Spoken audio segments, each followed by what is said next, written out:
Hi guys, this is Beth Avery with the trauma blog here at HealthyPlace, and today we're going to talk about self-forgiveness.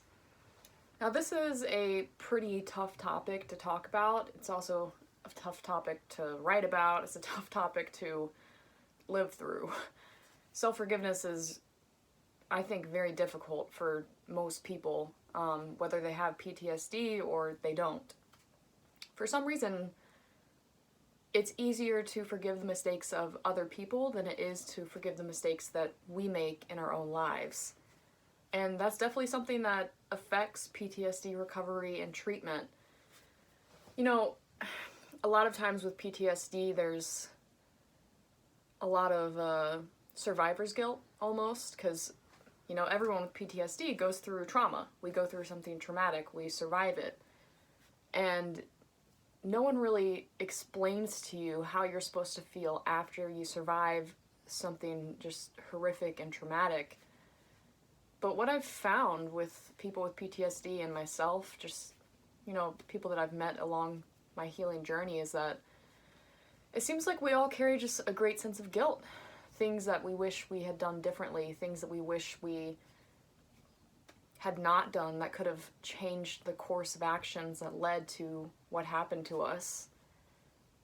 And self-forgiveness is a big part of learning to let all that go. Learning to say, you know what, what happened in the past happened, and there's nothing I can do to change it. And in order to embrace a happy and healthy future, I have to learn to let go of that. So self-forgiveness definitely is very important in PTSD recovery. It's also very important because when you're recovering from PTSD, you're going to make a lot of mistakes along the way. PTSD recovery is a really messy journey, and that's largely due to the fact that PTSD is a messy disorder. You know, you're angry, you're irritable, you get nightmares, you don't trust other people, you have depression and anxiety and panic attacks and hypervigilance. Like, all of these symptoms don't always mesh well with other people, and sometimes, I mean, there have been times when I've hurt people because of my PTSD.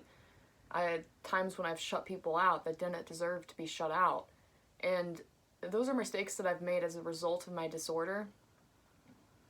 And, you know, of course, it's important to apologize when you make mistakes and try to make amends, but ultimately you can't change what you've done. You can't change the mistakes you've made in the past, so you have to be able to forgive yourself in order to move on for the future.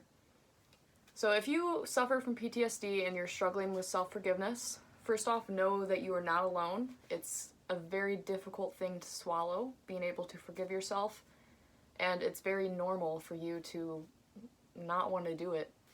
But it is worth it. It is absolutely worth it to pursue self-forgiveness. Definitely reach out to your therapist or a good friend and start talking about this topic. Opening up about it can be really difficult, but once you take that first step, it just gets easier from there. So let us know about your experiences with self-forgiveness in the comments. If you suffer from PTSD and you've successfully managed to forgive yourself of past mistakes, or you haven't, we want to know what you've been through with self-forgiveness and PTSD.